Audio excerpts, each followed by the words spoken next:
So, Ian, we mentioned some of this a few years ago, I believe, in 2016, when it was originally discovered by self-proclaimed game preservationist Patrick Scott Patterson. He's a historian too.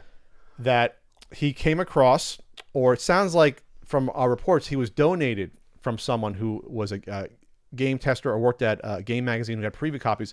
It was a few different things. It was like the Mallrats Genesis title, which was, we thought, lost. Akira Game Boy title, which I believe was based upon the Famicom version, which I think came out. And then there was a third one that was totally people didn't know about or didn't know much about, was Heavyweight Hockey on the NES, which was a totally original title. So for a few years, I guess, we haven't been keeping track of this or not knowing what's happening. Every once in a while, Ian, I would wonder to myself, hey, what's going on with these prototypes that, as we know, mostly are unreleased or undumped. Yeah. He went to, I believe, PRGE in 2016, had a panel. He showed them off. I looked at some of the comments on YouTube on the video showing the gameplay. Wasn't digital gameplay, again, because the ROMs aren't dumped, of just on a TV. Oh, here's Mallrats. Right. Here's Heavyweight Hockey. Here's Akira. Even in the comments, people are asking, hey, what's going on? Are you going to dump these? And some of the comments were asking that, which is a question you would ask a game preservationist. Yes. And his response was always like, well, I don't know how to do that, or thinking about what's best for these games. And so it was always kind of weird language when it came to it. And I totally forgot about this until... You're Patrick Scott Patterson. You know people who can do this. Well, this is what happened. I was coming out of yoga yesterday, and I saw Ian at the gym, which I thought was great. I was shocked to see you there. But I hope you had a good workout. You're nice and sweaty. I looked at my phone, and someone said, hey, Pat, talk about this. And it was closed, sold eBay auctions for the Akira Game Boy, multiple prototypes in various stages. One's more finished than the others. And also for the Heavyweight NES hockey game were sold. So in the listings, when you look at them, it's made a point that these games that were sold were unreleased and undumped prototypes. So the set of 4 Akira Game Boy ones went for $2,700, and the Heavyweight Hockey one went for, what was it, $1,500 here. And what happened with Mallrats? Mallrats, I don't know that. I am not supposed to know what happened with Mallrats. But from my sources, that was sold in the past. Yeah. To someone. So here's where we're at. This is the worst. We talk about the best case scenarios when it comes to game preservation, with UCW getting dumped, the people that find it dump it, or someone like Steve Lynn helping, and the video game preservation foundation helping save SimCity, literally saving it and putting down money just to get the ROM dumped a few years ago at Portland, a year and a half ago. Year and a half ago. That's the good side of people coming together and doing the right things for these games that could potentially be lost forever. This is the worst potentially case scenario counterpart to that happening, when games that are not preserved in any way that we know of getting sold still undumped and to a third party as undumped, so you know that increases the value of them. Yes. So I am not totally surprised by this news, because you could have Mr. Patterson obviously could have dumped these any time in the past few years and took it upon himself to decide not to do that.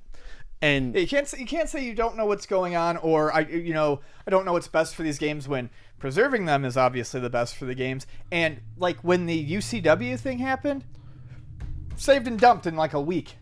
Yeah, it was sent to it was sent along to good old Frank Cifaldi to get it dumped.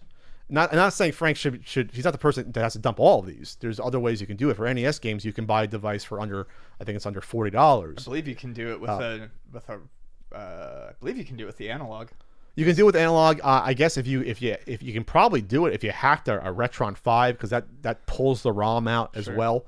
There's ways you can do this, or you can easily find methods of doing this, or there's probably several individuals who would not only dump the ROM, but if you ask them to keep it private, they would just have it saved somewhere. Right. just in case something really awful happened with the prototype got thrown out or stopped working. Because some of these games can stop working if they're EEPROMs as well. So what we have here now is a situation where we have a third party that's bought 2 games, right? And I don't know who bought the Mallrats one. So there could be a chance, I'm not saying it's going to happen, there could be a chance that these games are still undumped and will be unpreserved or will never see the light of day. Yeah. That's shameful. And there's no other ways you could put it. It's shameful. And this is coming from a guy who calls himself a game historian and a game preservationist. This sounds like a game opportunist. He runs videogamepreservation.com. Yet doesn't and did this. Yet doesn't dump. Not only doesn't dump it, doesn't seek out those that could have easily done it. Yeah. Don't try to turn this into, oh, it was too hard, I didn't know what to do. No, this is a case of just maximizing the value on games that reportedly were donated. Yeah. Reportedly. I can't say for sure that's the case, but I've seen that these may have been donated. So if someone entrusted Mr. Patterson with these games to preserve them, and then years later they're still not, and then they're just sold for money, that's I don't know. I wouldn't. That's low. I mean, I can't. I'm trying to put a. I can't sugarcoat it. That's a scummy just move. If that's what happened, even if it's not, it's still scummy. But I'm just saying that's even lower. So Mr. Patterson on his website, videogamepreservation.com, basically said that he's moving on to other business ventures. This came right after these sales were noticed too. It was like it was like bam bam. So he knew he had to put out some spin on this. He knew that there was going to be some blowback on this. When I switched over to videogamepreservation.com URL in 2017, it was supposed to signify my next logical step in my lifelong love for this stuff and efforts to preserve and study it all. This project was 90% self-funded and aimed to become a long-term development, but that same year, 2 things happened, and at this point, those 2 things have essentially put this project at a crossroads. The first and overwhelming main development came in the form of a new and unexpected business opportunity. One of those true fell-in-your-lap kind of things that you can't plan for nor turn away. While the video game preservation project is a labor of love, the new business opportunity, which has little to do with video gaming, was a labor of highly profitable work. As a father of 2 and husband, I'd be foolish not to focus as much time and energy as possible in developing that opportunity. So I did so, quietly putting this project on sleep mode with full plans to return to it. Okay. This is fine. That's all fine. That could all be true and fine. That's not an excuse for selling undumped prototypes that you're supposedly preserving.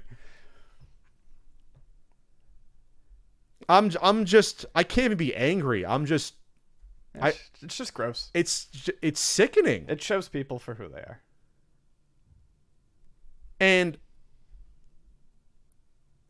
I'm glad that if this individual is getting out of this, that's probably the best thing for all of us in the retro gaming community. And I should say, not only speaking for myself when I'm saying this, I'm probably just one of the few, including that, will publicly say this. This is for the best if this individual stays away from this. Do you agree, Ian? I'm just waiting for your phone to stop talking. Okay, it stopped talking.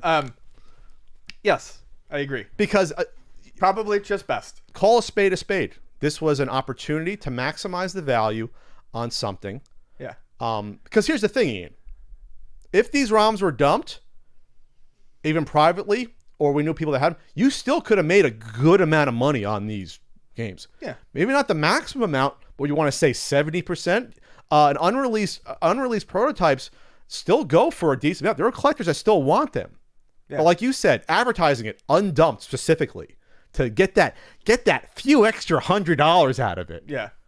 That's the price of your integrity. Those few $100 to really pander, from those sales. To really pander. The extra, you want to say extra $1,000? That's what your integrity is worth. That's the price we just put on it. Yeah. Because you still would have made money selling these prototypes. Yeah. It's not like they would have been unsellable. That's just the maximum amount. And if you want me to be perfectly honest, if you went to someone like a video game history foundation, maybe you could have worked something out where they would have paid you a little bit of money just to make sure the ROM was dumped. I would have put in money towards that. Yeah. An unreleased NES game that even if there's a 1% chance I know gets sold privately, will never see the light of day. I'm in for at least a few $100s. Why not? Just to make sure it gets dumped. It's for the better of all of us that it is. So I'm hoping, I guess at this point, I am imploring whoever bought these games and the Mallrats one as well, that we don't know specifically. I think it's been sold. We don't know where. I implore you to please, if you're not going to make it public, to please at least archive the ROM and make it available if someone wants to at least study it or write about it and get the information out there. I'm not saying you have to publicly put the ROM out so everyone to download it. That's not what we're saying. At least have it saved and archived and safe. And because that's what preservation in the day is supposed to be. Yeah. Not reselling shit on eBay. Yeah. Calling reselling preservation it's a far stretch. So it's a far cry. I feel like, yes, leave the hobby and don't come back. Do whatever you want to do, and we'll all be better off, quite frankly.